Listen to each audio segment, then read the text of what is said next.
All right, today I am interviewing Lisa Giljam to consider for an elementary classroom position. The date is April 26, 2017. My name is Amanda Connolly, and is it okay to record your interview and to use it to help others learn more about this interview Yes. process? So is the information in your application current and up to date? Yes. Okay. What degrees do you hold or are in the process of earning? I have a bachelor's in communication disorders. I have a master's in teaching, and then I'm certified in early childhood and early childhood special ed. Okay. Can you describe for me your experiences in working with children, including the grade and subject areas?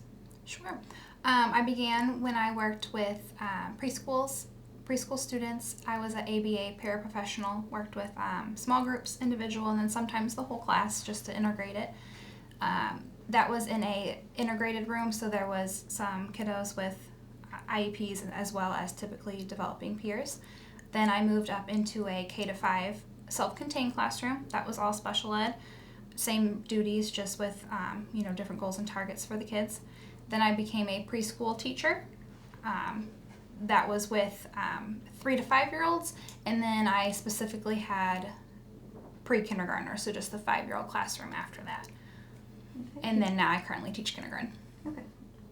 So I'm going to begin the formal interview questions. You are meeting with a new student. What is your most important priority? Building a relationship with that student. Okay. Why is this your most important priority? I feel like if you don't have a relationship, you can't trust each other. They won't trust you. You don't learn unless you trust the person. You overhear two students talking about being treated unfairly by you. What would be your first thought? My first thought in my head was to be open-minded because, their perception is different from mine. So I think I would kind of take a step back and reflect, and then perhaps, develop something a way to ask them why they feel that way. How do you ensure you're treating all students fairly? Fair is not equal in my mind. What that particular student needs to be successful is what I go off of. So just as long as they're successful, I feel like they are being treated fairly. Is it likely a parent might accuse you of not understanding her point of view regarding her child? It's not likely. I'm very open to parent, input. Like I said, reflecting upon what they have to say. Okay. How would you respond to this parent? I'd ask them to, either sit down with me or somehow communicate back and forth and just, repeat what they're saying back so they understand I know what they're saying, and then ask them, how could we work together to fix that? One of your colleagues tells you to always validate the feelings of a student. Is that a good idea? Yes. You're not saying that what they did or how they're feeling is correct necessarily, but you are telling them that you understand they are feeling that way, and it's okay to have feelings. So how would you validate the feelings of a student? A lot of times I say, I understand that you're feeling this way. Your face tells me you're angry or sad. I can see that you're clenched up,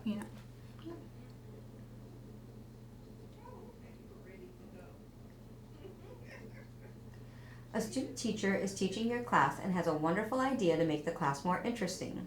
You are concerned the idea will affect the amount of content to be covered. Could this be a real situation? I think it could be a real situation. I think it could be, you could work together to tweak it a little bit, maybe take out a little and add in more content, but I think it could be put together. Okay.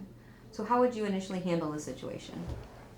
I would just sit down with that, student teacher and hear out everything that she would like to add in, and then also lay out what needs to be learned, and then maybe that way we can piece together where they can intersect. Okay. Do you design and write out a lesson plan in detail for an activity or a unit? Yes. Okay. What is the essential component you must include in your lesson plan to make sure students are learning?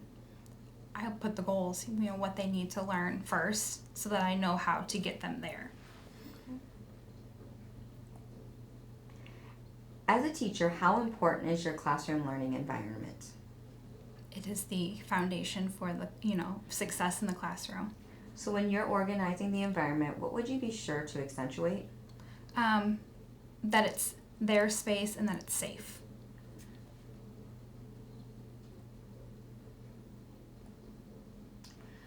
Your team of teachers is having a serious discussion about the issue of teaching specific facts or applied learning to students.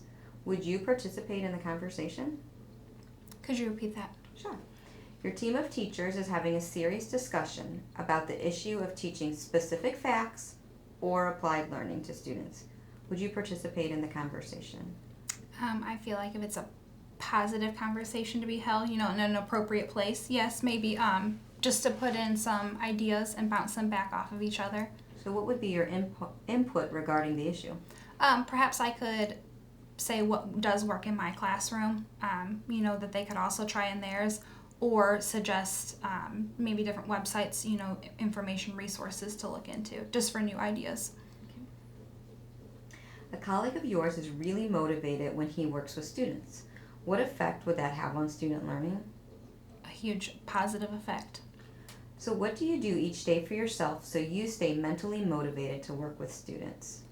I like to reflect before the day begins, just on things that go well in the classroom the day before, different personality traits with the students, just so I'm, ready and happy when they get there. Your principal asks you to partner with the parent of a student in your classroom. How would you respond? I would say, okay. So how would you build partnerships with parents to enhance student learning? I have open communication, so, phone line, emails, also letters, and then I send home daily communication folders.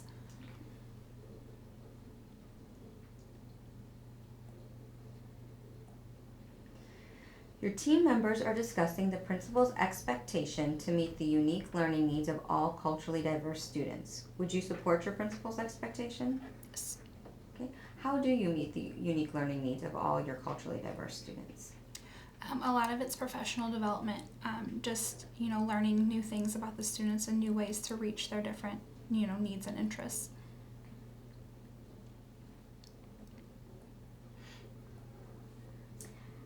How do you want most students to describe you to their friends?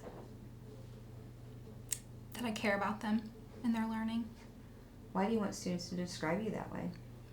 I feel that if they know I care about them, other people will be more receptive to me and teaching as well. But just because I feel like that's the teacher's job, is to, to let them know that they have someone rooting for them. A student believes you were not fair in grading his last exam. What would you do? Go over it with them, maybe. Ask them what they think isn't fair. Explain why, the grade that was given was received. Why did you respond in that manner?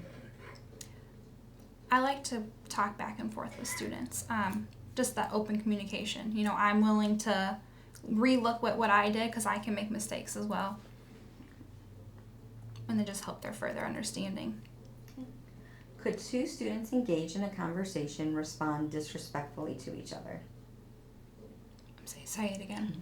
Could two students engaged in a conversation respond disrespectfully to each other? They could, yes. So if you overheard the conversation, what actions would you take? I might kind of step in on the side and, say, I overheard, a conversation about this. Classroom rules imply those. We use kind words in the classroom. Let's find a different way to express ourselves that, might not be hurtful. Many teachers want to have a celebration for a colleague who has won a National Teacher Award. Some apathetic teachers are resisting the idea. Does this sound like a real situation? Yes. So what actions would you take? Perhaps just letting those other teachers know, the hard work that was put in, and also just reminding them that, you're a team and you have to build each other up, so celebrate successes.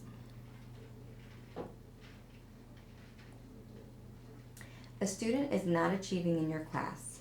You believe the student has a lot of talent. Could this occur in your classroom? Yes. So what actions would you take to bring about a change in the student's performance?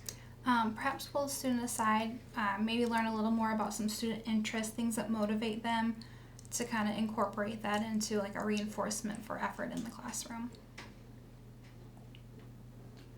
As a cooperating teacher, would you seek feedback from your student teacher to enhance student learning? Yes. So what strategies would you use to collect such information from your student teacher?